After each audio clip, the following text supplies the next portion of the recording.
All right, so let's jump into this deep dive. Okay. You sent over these excerpts from This Nonviolent Stuff Will Get You Killed, Right. which is a book by Charles E. Cobb Jr. Yeah. And it explores, this side of the civil rights movement we don't always hear about, Yeah. the role of armed self-defense. Hmm. And you're really wanting to understand the importance of that, Right. and of armed self-preservation, I guess, Yeah. in the fight for racial equality.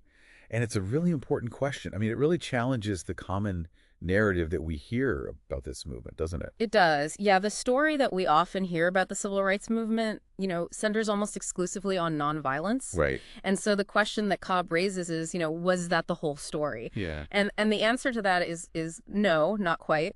To really understand the importance of armed self-preservation, we have to understand the context in which it existed. Yeah. So you're talking about like the reality of white supremacist violence in the South. Exactly. Like, was it really as pervasive and as organized as Cobb describes? It absolutely was. This wasn't just about, random acts of violence. This was a deeply ingrained system of oppression. Wow. Think about groups like the Ku Klux Klan, the Red Shirts, the White League. Their violence wasn't random. Yeah. It was calculated. It was a tool that was used to suppress Black political and economic power. So it was strategically deployed to maintain control. Exactly. It was about maintaining control over labor, over land, over resources, Yeah. all the things that would allow Black communities to thrive independently. Okay. And one really chilling example that Cobb points to is the Colfax Massacre of 1873. Oh, yeah. And this wasn't just, some fringe event. Right. This was a very calculated crushing of Black attempts at political power. And this is all the way back in 1873. Right. And this kind of violence continued, well into the 20th century. The murders of civil rights leaders like Medgar Evers, Lamar Smith, Vernon Dahmer. Yeah. These are stark reminders that advocating for basic rights could cost you your life. Yeah, and often did. And often. Wow. It's, hearing all of this, it makes you wonder, how did Black communities even respond to this constant threat? Right. Were they just passive in the face of such danger? Not at all. And this is where Cobb's book, I think, gets really fascinating. Okay. He challenges this notion of passive acceptance Okay. by digging deep into this history of armed resistance within Black communities. Mhm. And he argues that armed self-defense wasn't an anomaly, Okay. but it was a recurring theme woven into the fabric of their struggle. He goes all the way back to the time of slavery to make this point. He does. Think about slave revolts, Yeah. led by figures like Nat Turner, Denmark Vesey, Right. acts of incredible courage in the face of unimaginable oppression. Yeah. And during Reconstruction, the protection of early Black political gatherings by armed individuals wasn't unusual. These were communities that had learned time and again that they couldn't rely on others to protect them. So this tradition of self-reliance and protecting their own communities had deep roots. Very deep roots. Yeah. Did it continue into the 20th century even with the rise of the nonviolent movement? It did. And this is where we see a really complex and often misunderstood dynamic emerge. Okay. You have the rise of these nonviolent organizations like SNCC, CORE, SCLC, Right. officially adhering to nonviolence. Yeah. Yet often they found themselves working alongside individuals and communities that believed in armed self-defense. That seems almost counterintuitive. Wouldn't that create tension? You would think so, but Cobb argues that it was less about opposition and more about a nuanced coexistence. Okay. Even Dr. Martin Luther King Jr., a staunch advocate for nonviolence, worked in areas where armed Black groups were present, like St. Augustine, Florida. Oh, wow. In fact, many local activists saw armed protection as essential to the safety of the nonviolent movement itself.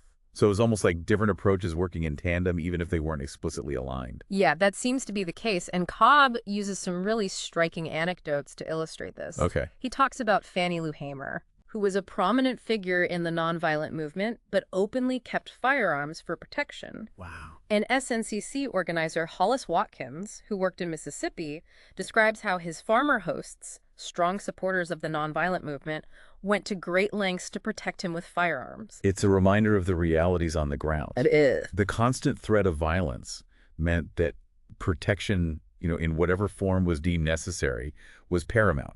Yeah. And then there were groups like the Deacons for Defense and Justice, Right. formally organized and dedicated to armed self-defense. Yeah, the Deacons are a fascinating example of how this commitment to self-preservation manifested in a more organized way. Yeah. They emerged in Louisiana and spread to other southern states. Yeah. And it demonstrates that this wasn't just an individual response, it was a collective one. So is it fair to say that the narrative of a purely nonviolent civil rights movement is at the very least incomplete? Absolutely. Yeah. Both strands, nonviolence and armed self-defense, were integral, albeit in different ways, to the fight for racial equality. And I think to fully understand this struggle, you have to understand these complex historical and social conditions that gave rise to both. Yeah. You can't separate one from the other. Right. And as if this dynamic wasn't complex enough, there's another layer I think we need to consider. Right. The Cold War. Right. Cobb talks about how the Cold War really added this whole other dimension to the issue of armed self-defense. Right. Especially how the U.S. government viewed it. Yeah. So what was going on there? Well, you have to remember that the U.S. was under intense scrutiny from the international community about its treatment of Black citizens. So the government viewed any form of Black activism, Right. whether it was armed or nonviolent, as a potential threat to national security. Really? Yeah, they feared it would make the U.S. look bad on the world stage. Okay. And that it would play into Soviet propaganda Right. about American hypocrisy. So even advocating for basic civil rights was seen as potentially subversive. Yeah, and this fear wasn't limited to armed groups. Oh, wow. During World War II, the FBI investigated these supposed Eleanor clubs. Eleanor clubs. What? Based on this completely unfounded rumor that Black maids were organizing to disrupt the social order. Wow. It's almost comical how paranoid they were, except it had very real consequences for Black communities. It speaks to that deep-seated fear and suspicion directed at Black activism. It does. Like in general. Exactly. And white supremacists were quick to capitalize on this fear. Yeah. You know, labeling civil rights activists as communists to discredit them and justify violence against them. Oh, wow. It was a way to tap into those Cold War anxieties and turn them against the movement. So the fight for racial equality was caught between this rock and a hard place. It was. You know, facing violence from white supremacists, but also being viewed with suspicion by their own government. Right. It's a precarious position. It really highlights the immense challenges that were faced by, those working towards racial equality. Yeah. They were navigating a system that was fundamentally hostile to their very existence. Yeah, and it makes you think about how we interpret these historical events today. Right. How do we reconcile this history of armed self-preservation with current debates about things like gun control and racial justice? Yeah. It feels like those conversations are often missing this crucial historical context. That's a great point. Cobb doesn't necessarily offer easy answers, Yeah. but his work does provide a framework for understanding these deeply rooted anxieties surrounding race and self-defense. Okay. The fact that Black communities felt the need to arm themselves even while advocating for nonviolence speaks volumes about the very real dangers they face. Right. And the fact that this history is sometimes used to justify present-day violence makes it even more important to understand. You're absolutely right. The way that the concept of standing one's ground has been twisted in recent times is a prime example. It's a concept that was born out of a need to protect oneself from racist violence. Yeah. Yet it's now often used to justify violence against Black people. It's a complete inversion. It is. Of its original intent. Right. And it's a stark reminder of how crucial historical context is. Yeah.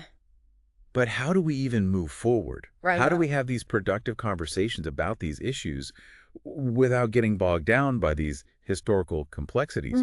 It feels like a really difficult path to navigate. It is difficult, but I think acknowledging this history and all of its complexity is a necessary first step. Okay. We need to move beyond these simplistic narratives and recognize that the struggle for racial equality has always been intertwined with the realities of violence and self-defense. So no more black and white thinking. Exactly. And I think this is where understanding the experiences of local communities is essential. Okay. Cobb argues that, the national conversation often overshadows these individual stories that really capture the complexity of this issue. He brings up individuals like Hartman Turnbow, C.O. Chin, and E.W. Steptoe. Right. What makes their stories so important? Well, these were individuals who made the very difficult decision to take up arms, not out of some grand ideology or political agenda, but out of a deeply personal need to protect themselves, their families, their communities. Oh.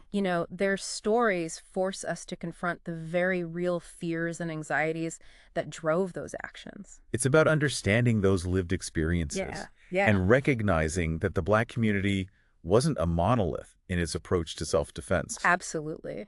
You know, some advocated for strict nonviolence. Right. Others believed in armed resistance, and many fell somewhere in between. Right. Wasn't a simple dichotomy, Right. but a spectrum of beliefs shaped by individual experiences and community needs. And those needs were often met through these community networks, weren't they? You're right. Cobb highlights the crucial role of these informal networks, Okay. especially in the face of government inaction and often outright hostility. Wow. These networks shared information about potential threats. Right. They organized armed patrols. They provided refuge for those in danger. It speaks to the incredible resilience and resourcefulness of these communities, It does. that in the face of such adversity, they created their own systems of support and protection. Yeah. And it wasn't just about armed self-defense. Okay. These networks played a vital role in supporting nonviolent efforts as well. Right. Things like voter registration drives and boycotts. They provided a framework for community organizing and mobilization, Yeah. demonstrating the power of grassroots activism. So these networks were really the backbone of the movement, They were. providing the structure and support that allowed both armed and nonviolent resistance to flourish. Precisely. They highlight this interconnected nature of the struggle for racial equality, Yep. where different approaches could coexist and even reinforce each other. And Cobb argues that these networks, while often overlooked, Right. were a vital aspect of the movement's success. Speaking of overlooked aspects, he also points to the role of Black churches Yes. and how that often gets kind of forgotten. What was their contribution to all of this? Well, Black churches served as more than just spiritual centers. Okay. They were gathering places, they were communication hubs, they were sources of support, Right. especially when other institutions failed to provide protection or assistance. So they really functioned as community centers in a very real sense. Yes, and that included providing physical protection. Wow. Many churches housed weapons for self-defense and served as sanctuaries for those fleeing violence. Wow. It speaks to this multifaceted role of faith in the Black freedom struggle, Yeah. going beyond spiritual guidance, Right. to include building resilience and resistance within the community. It sounds like those churches were truly the heart of the community, There were. providing not just spiritual sustenance, but also very practical support in times of need. We've been talking about the historical context, Right. the complexities of armed self-preservation, and the importance of these community networks. Right. But where does all of this leave us in today's world? Right. How do we even begin to grapple with this legacy Yeah. in a society that's still grappling with racial injustice and gun violence? It's a question that requires, I think, careful consideration. Yeah. And Cobb doesn't offer any easy answers, Right. but he does challenge us to think critically about the meaning of self-defense, about justice, about equality, and to acknowledge the ways in which history continues to shape the present. So it's not just about understanding the past, but about applying those lessons Yeah, to the challenges we face today. And it's about recognizing that the struggle for racial equality isn't a finished chapter, Right. but an ongoing process that requires constant vigilance and engagement. He argues that the legacy of armed self-preservation, while complex and often controversial, Yeah. is an integral part of that story. It is, and one that we can't afford to ignore if we truly want to understand the complexities of the fight for racial equality. Yeah, it's a story that continues to unfold, It does. and we all have a responsibility to engage with it thoughtfully and honestly. Absolutely. Cobb's work is a powerful reminder that history isn't just about the past. It's about understanding the present and shaping the future. It forces us to confront these uncomfortable truths and grapple with this ongoing legacy of racial injustice in America. Yeah, it is challenging, but it's essential. Yeah. This history is uncomfortable. It makes us question things. Yeah. But it's crucial for understanding the present and working towards a better future. Reading Cobb's work, I couldn't help but think about, how easily this narrative of armed self-defense could be misconstrued, Right. especially without like a really deep understanding of the historical context. Right. Like, it's almost like you have to be careful about how you talk about these things Yeah, because it yeah. would be a disservice to those who fought so hard for their rights to reduce their stories to like, Right. sound bites or oversimplified You interpretations. know, Like, you realize you really have to, you lose the nuance. you lose all the nuance. And Cobb reminds us that the fight for racial equality was fraught with danger Yeah. and that, armed self-preservation was often like a necessity Yeah. for survival. It was. But we also have to be aware of how this history is sometimes misused, Yes. even today to justify violence. Right. The way stand your ground laws are sometimes applied is a tragic example. Right. It's a concept that originated from the need to protect oneself from racist violence. Yeah. But it's been distorted in some cases to excuse acts of violence against Black people. That's like a painful reminder of how important it is Yeah. to understand history's nuances. Yes. Yeah. And to be really cautious of how narratives can be manipulated to serve different agendas. Right. And Cobb's book provides a really valuable framework, I think, for doing just that. It does. Yeah. It encourages us to look beyond the headlines, to delve into the complexities of the past, to hear the voices of those who lived through these struggles, Yeah. and to learn from their experiences, even if those experiences are difficult to confront. Yeah. So as we wrap up this deep dive, what final thought would you leave our listener with? What's the most important takeaway from all of this? Well, I think for me, the most important takeaway is that the struggle for racial equality is an ongoing process. Right. It requires us to be informed, engaged, and willing to challenge our own assumptions. It's about understanding that history isn't just this collection of facts and dates, Yeah. but it's like a living narrative that shapes our world today. It is a living narrative, and by engaging with that narrative, Yeah. we can better understand ourselves, the challenges we face as a society, and the possibilities for creating a more just and equitable future. We encourage you to continue exploring this history, to ask those tough questions, Yeah. to seek out diverse perspectives, and to never stop learning. The story of armed self-preservation in the Black freedom struggle is a complex one, but it's an important one. It challenges us to think critically, to empathize with those who came before us, and to work towards a future where self-defense is not a necessity born out of fear and oppression, Right. but a right enjoyed equally by all. This has been a fascinating and thought-provoking deep dive. Yeah. Thanks for joining us.